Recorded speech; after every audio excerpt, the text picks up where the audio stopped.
Robert, could you tell us a little bit about your background, how you came to be here at the Buckeye Institute? I'll be happy to. Most recently, I was out at the Heritage Foundation, where I've spent the last 5 years in their legal center working with former Attorney General Ed Meese as a director of their rule of law programs. And there, I helped to run their lecture series, managed a number of the attorneys on issues including overcriminalization, which is an important issue for Buckeye as well, civil justice reform and the like. But prior to coming to Heritage, I had been a professor, taught classes up at Case Western Reserve Law School, taught some classes at Ashland University, where I'm affiliated with the Ashbrook Center. I'm actually on their board. And after law school, I had clerked for Judge Alice Batchelder on the Sixth Circuit Court of Appeals. She's now the Chief Judge of the Sixth Circuit, which covers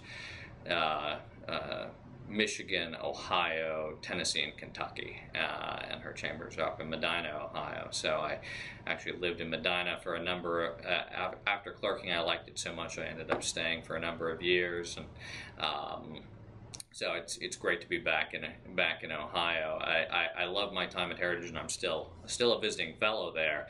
And quite frankly, it would take a lot to get me to leave DC and Heritage.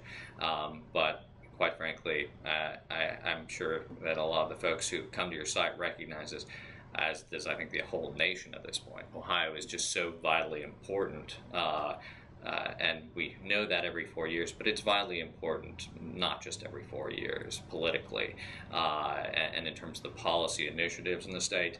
And that's why I think that Buckeye is having a good free market voice in Ohio is absolutely essential. And so I'm happy to be a part of Buckeye and to be back in the state.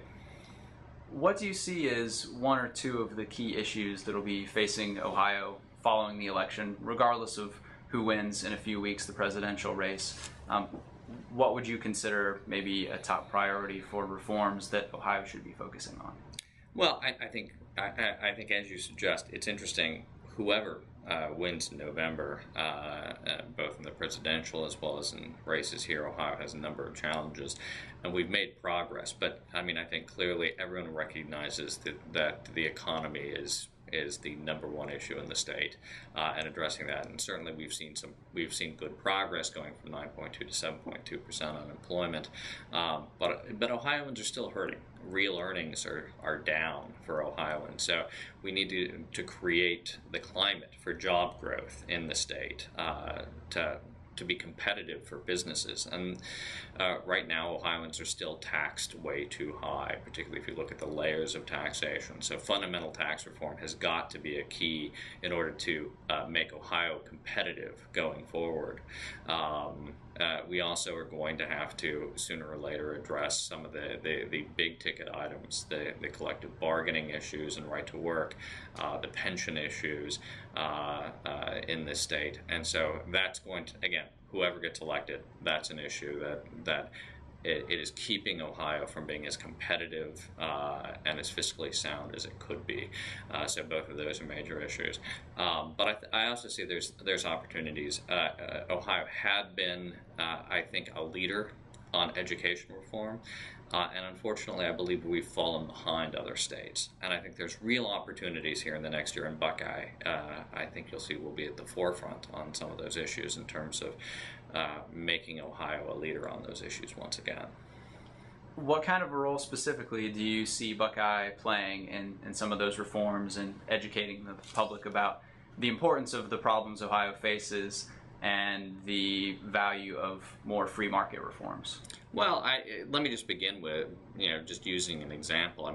Part of it will be simply responding to things that are part of the public debate and making sure that the public is well educated. And an example I would give is a paper that we just issued yesterday, looking at, there's an awful lot of talk. I think it ends up being a major issue in this election, the question of what role did the auto bailout play in Ohio, in the jobs in Ohio, and in the market? And so we went ahead and took a look at the question and the claims that bankruptcy would have been bad for the auto industry. People, I think, throw around the term bankruptcy too loosely. You think of it in terms of shuttering plants, and in fact, that's not what would have happened. Bankruptcy allows companies to get fresh starts, to reorganize their obligation. It actually keeps their creditors at bay during the reorganization and gives them room to make the necessary changes. The problem with what happened in the bailout was that, one, billions of dollars, I think it was around $23 billion, were given in a handout to the unions.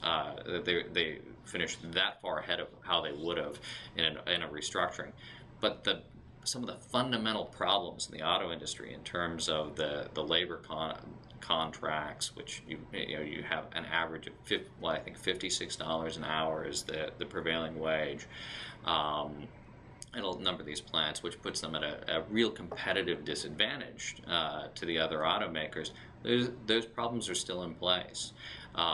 You also had programs that were cherry-picked by the government, like maintaining the self-immolating Chevy Volt, which a white elephant product, which hasn't turned a profit and isn't foreseen to actually create a profit for the company.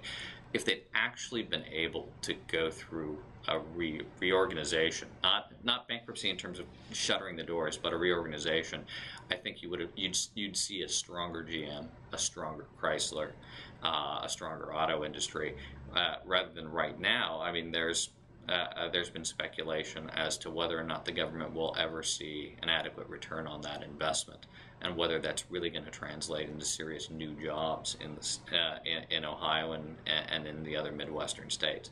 So I just that's but one example. But we want to make sure that there's the actual facts out there for the legislators and for the general public as they're considering these sorts of claims. Okay, great. Well, thank you very much for your time. My pleasure.